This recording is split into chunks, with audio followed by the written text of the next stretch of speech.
성경 봉독하겠습니다. 사도행전 19장입니다.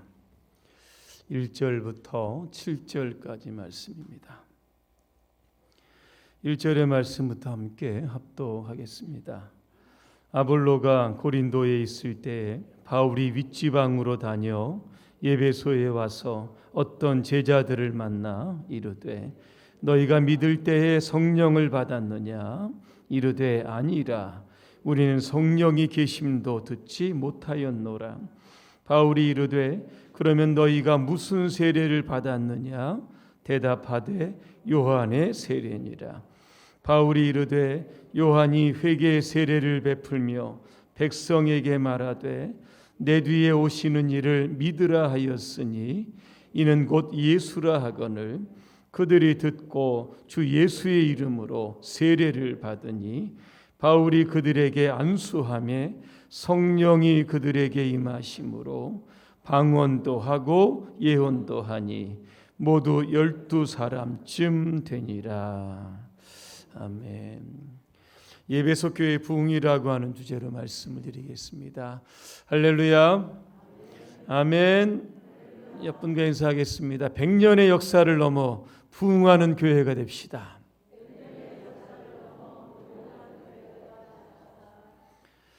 올해 초부터 부흥이라고 하는 이 주제를 가지고 계속 설교하고 있습니다.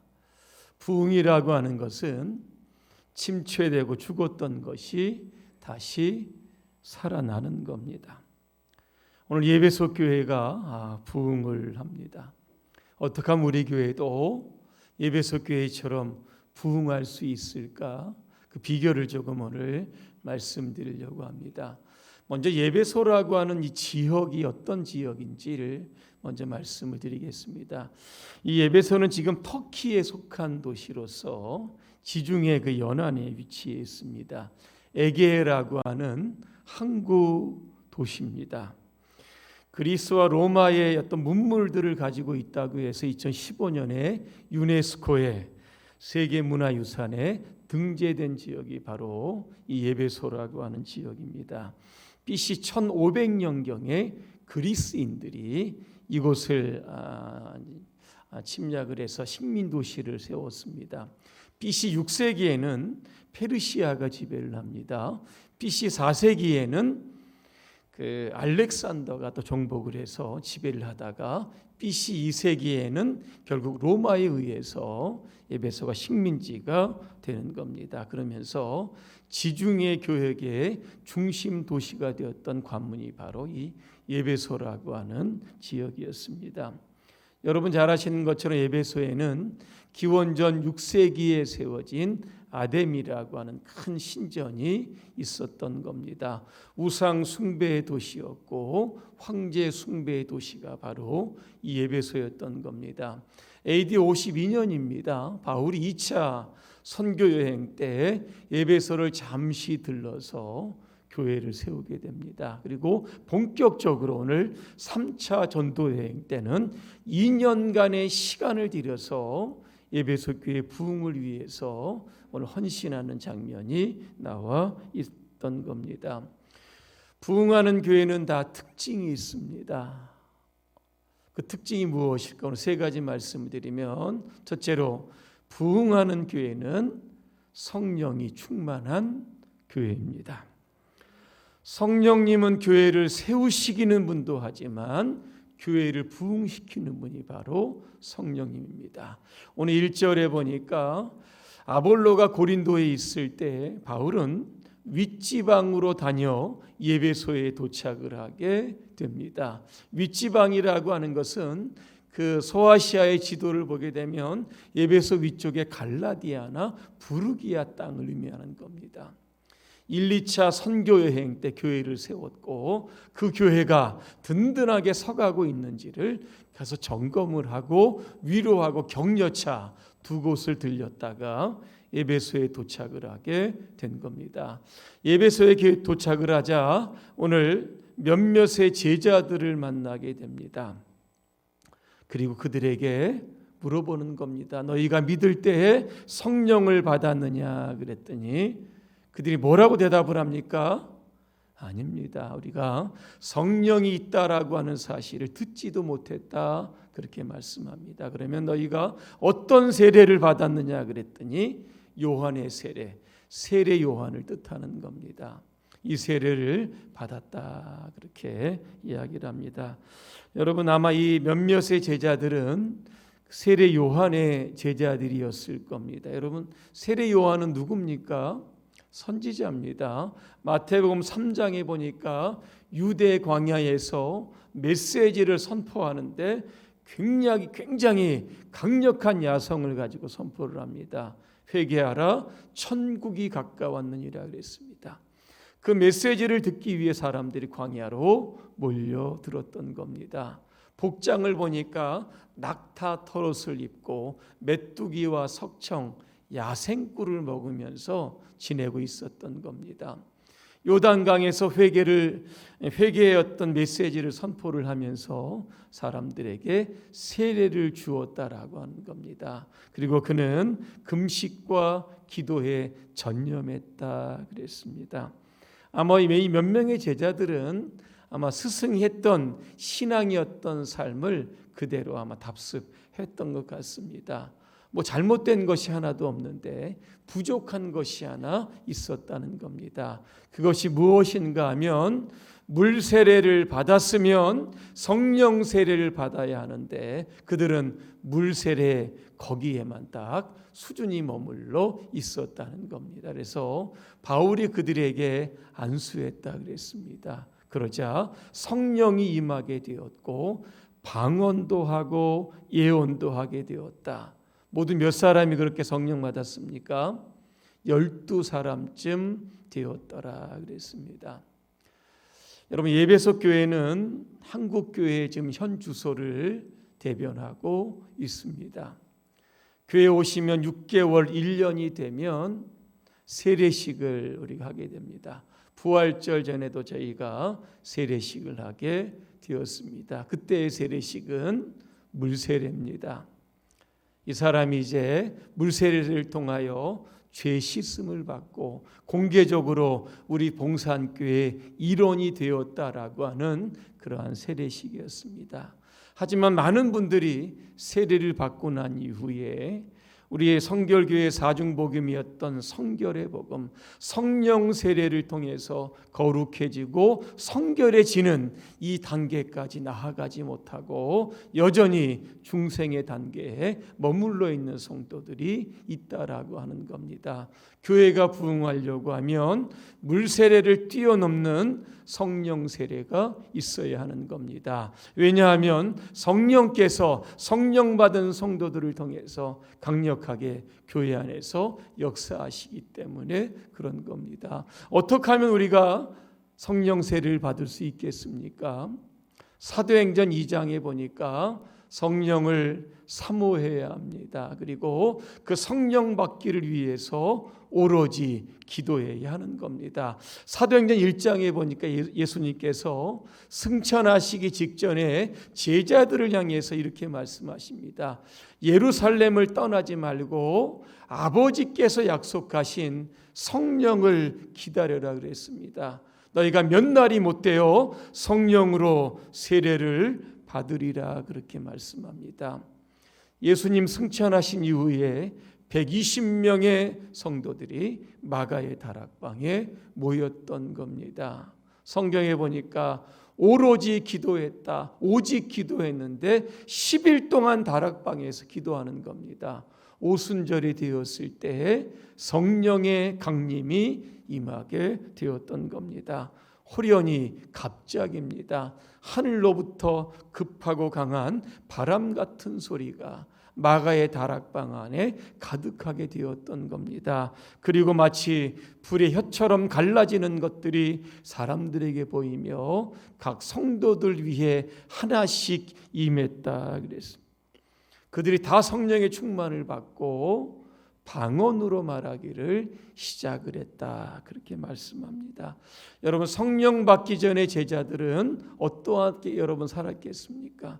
예수님 승천하신 이후에 얼마나 두렵겠습니까?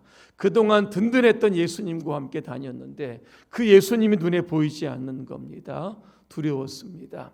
마태복음 28장에 보니까 너희는 가서 모든 민족으로 제자를 삼아 아버지와 아들과 성령의 이름으로 세례를 베풀라.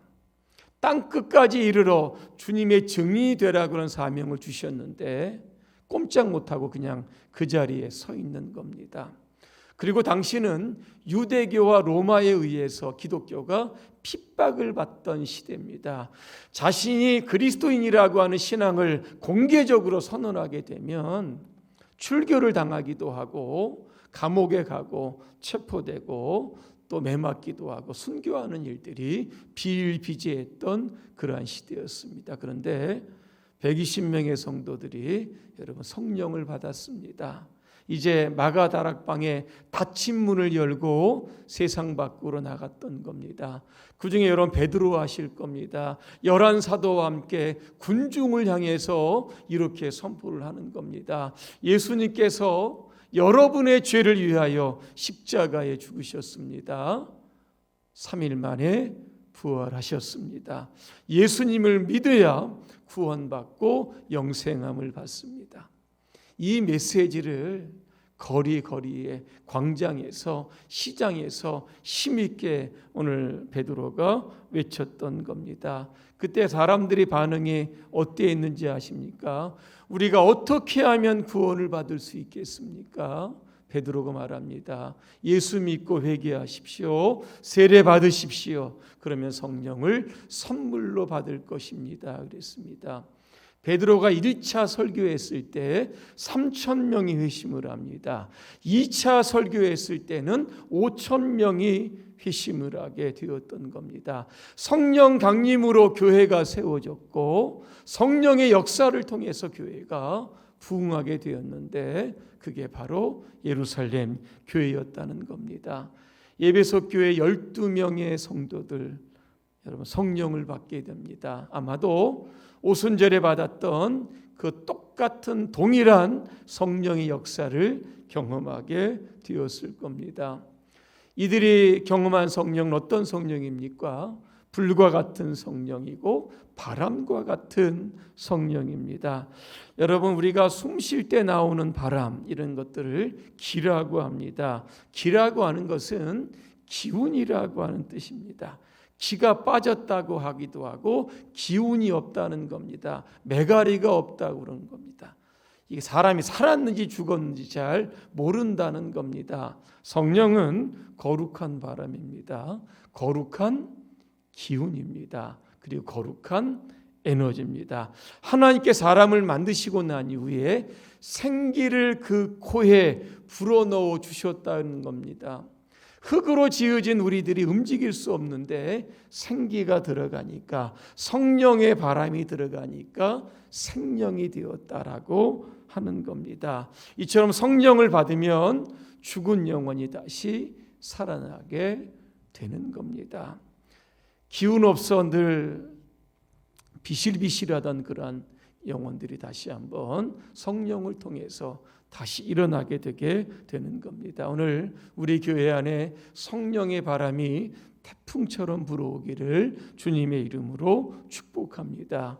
새로운 변화의 역사들이 오늘도 우리 교회 안에 일어나야 될 줄로 믿습니다. 또 하나 성령은 오늘 불과 같은 성령으로 그들이 경험을 합니다. 불의 특징이 있습니다. 뜨겁게 하는 겁니다. 성령의 불을 받으면 성도들의 삶이 뜨거워지는 겁니다. 찬양을 해도 입으로 하지 않고 가슴으로 하는 겁니다. 기도를 해도 우물우물하지 않고 부르짖어서 하나님께 기도하게 되는 겁니다.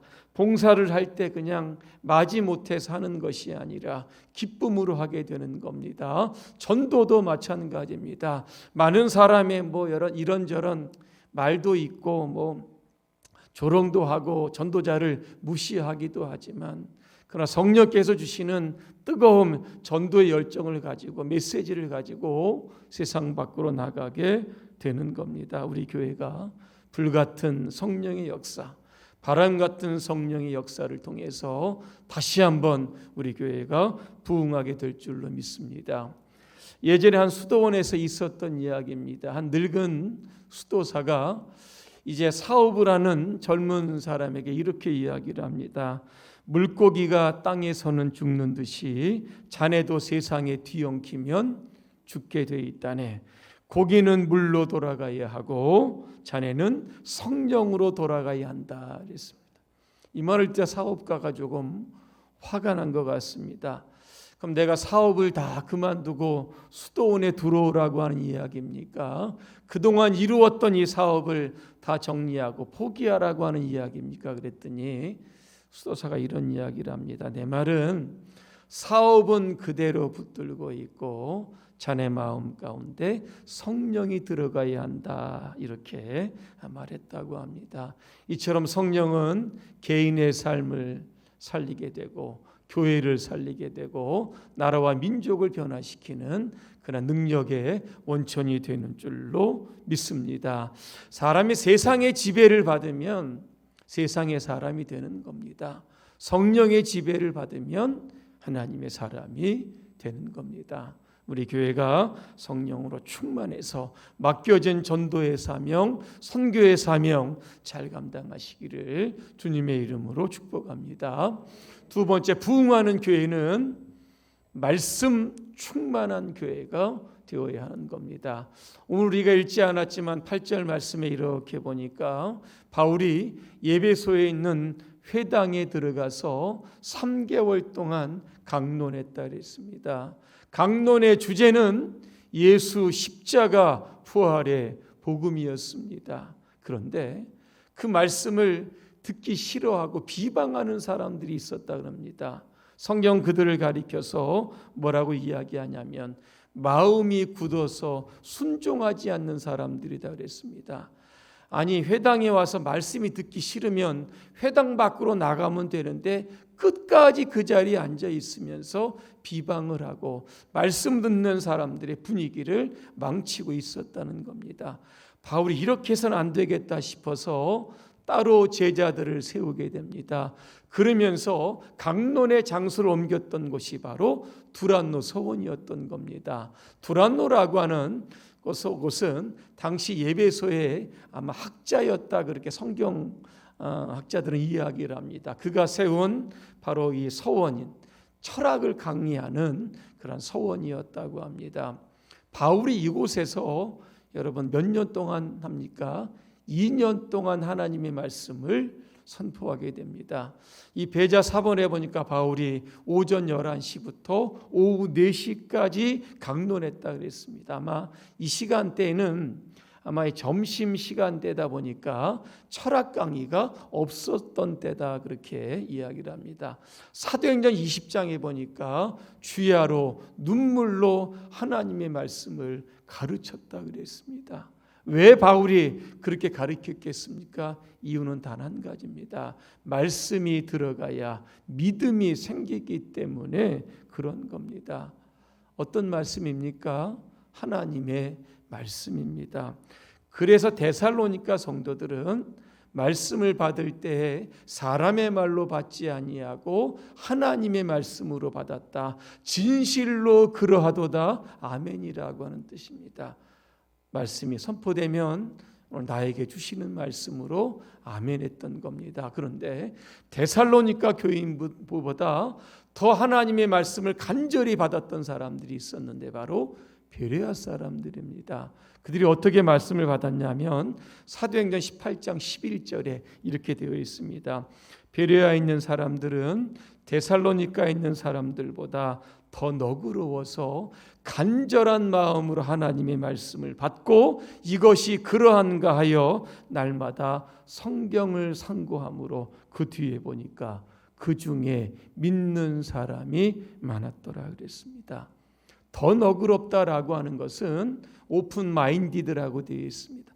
마음을 활짝 여는 겁니다. 자기의 편견, 고집, 선입견 이 모든 것들을 다 배제하고 순수하게 하나님의 말씀을 액면 그대로 받아들였다는 겁니다. 말씀이 그 안에 들어가니까 역사하는 일이 발생하게 되었던 겁니다.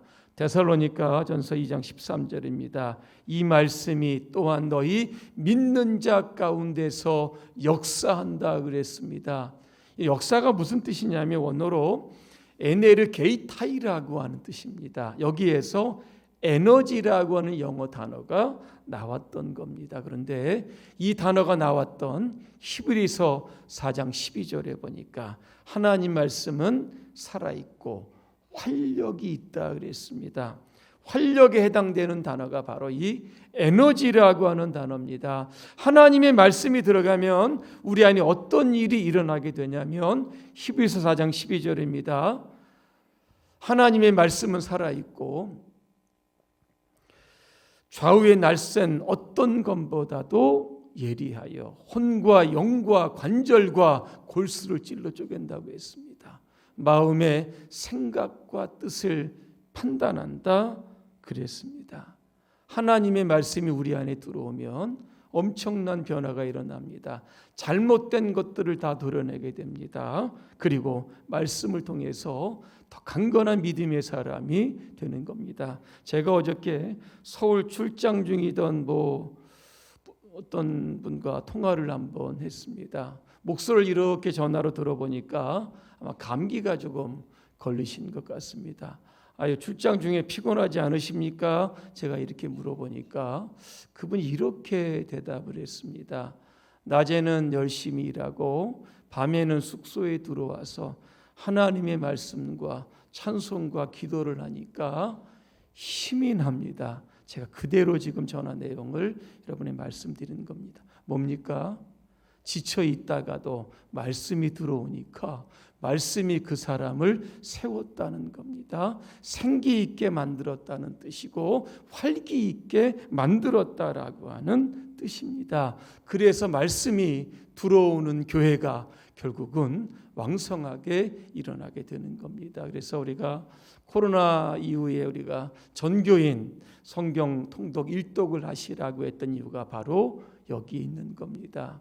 말씀을 읽어야 믿음이 생기고 믿음이 생겨야 하나님의 뜻을 알고 하나님의 영광을 위해서 우리가 다시 한번 일어날 수 있게 되는 겁니다. 그래서 올 한해 여러분 성경 통독을 통해서 말씀이 여러분의 삶을 지배하고 통제하고 우리 교회를 다시 부흥으로 이끌어가는 놀라운 일들을 보게 될 줄로 믿습니다. 마지막 세 번째, 부흥하는 교회는 하나님의 기적이 일어납니다. 사도행전 19장 11절의 말씀에 보니까 하나님이 바울의 손을 통해서 하나님의 능력을 나타나셨다 그랬습니다. 구체적으로 어떤 능력이냐면 바울이 가지고 있었던 손수건이나 앞치마를 가져다가 아픈 사람에게 얹거나 귀신 들린 사람에게 얹게 되면 다 고침을 받았다 그렇게 말씀하고 있는 겁니다. 근데 재미있는 게 뭐냐면 당시 유대인들 중에서도 순회 마술사들이 있었습니다. 바울의 그 하나님의 능력을 흉내내는 사람들이 있었는데 대표적인 사람이 누구냐고 나오면 유대 제사장의 가문이었던 스게와의 7 아들이었다는 겁니다. 바울을 흉내냅니다. 악귀 들린 사람이 가서 아마 죽기 사역을 한 것 같습니다. 그랬더니 악귀 들린 사람이 뭐라고 이야기합니까? 내가 바울도 알고 예수도 아는데 너희는 도대체 누구냐 그랬습니다. 그러면서 성경에 보니까 악귀 들린 사람이 그에게 달려들어 짓눌렀다 그랬습니다. 그러면서 그들의 옷은 입을 다 벗겼다 그랬습니다.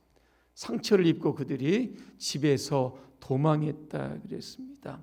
당시에는 이 비기독교인들도 예수의 이름으로 죽기했던 그러한 일들도 있습니다. 그 파리의 마술 문서라고 하고 있는데 여기에 보니까 무당이 이렇게 얘기합니다. 내가 히브리인들의 하나님 예수의 이름으로 내게 명한다 그랬습니다. 예수의 이름으로 귀신들이 마술사들이 죽기 사역을 했다는 겁니다. 요즘 무당들도 귀신 쫓아낼 때 십자가를 이렇게 긋고 귀신을 쫓아낸다고 합니다. 여러분 스게와의 7 아들이 악귀에게 쫓겨 상처를 입고 벗은 몸으로 도망가는 것을 에베소 지역의 사람들이 여러분 보게 됩니다. 어떤 일들이 일어났는지 아십니까? 사람들이 예수님의 이름을 높였다 그랬습니다. 또 하나 에베소에 사는 사람들이 자신의 죄를 회복했다 그랬습니다. 회개했다 그랬습니다. 그리고 마술사들이 자기가 가지고 있었던 책을 다 불태우는데 그 책값이 나오는데 은 5만이었다 그랬습니다. 다시 말하면 5만 명의 하루 품삯을 5만 원이라고 잡으면 약 25억이나 되는 그러한 마술책들을 다 불태워 버렸다는 겁니다. 이렇게 성령의 능력이 나타나고 하나님의 기적이 에베소 지역에 나타나니까 마술사들이 하나님께로 돌아온 일들이 벌어지게 되었고, 복음은 또다시 하나님의 능력을 통해서 점차적으로 확산되게 되었다라고 하는 겁니다. 오늘 우리 교회 안에도 이러한 성령의 역사와 하나님의 기적들이 많이 일어나게 될 줄로 믿습니다. 오늘 우리 교회가 올해 설립 100주년을 맞이하게 됩니다. 성령 중심, 말씀 중심, 하나님의 기적이 일어나는 교회가 되어야 될 줄로 믿습니다. 그래서 우리가 다가오는 100년을 향해서 큰 부흥을 준비하는 그러한 교회가 되시기를 주님의 이름으로 축복합니다. 기도하겠습니다. 은혜로우신 하나님, 우리 교회가 예루살렘 교회처럼 에베소 교회처럼 큰 부흥을 경험케 하여 주시옵소서. 모든 성도들이 성령과 말씀으로 충만하여 하나님 주시는 기적을 나타낼 수 있도록 도와주시옵소서. 예수님의 이름으로 기도합니다. 아멘.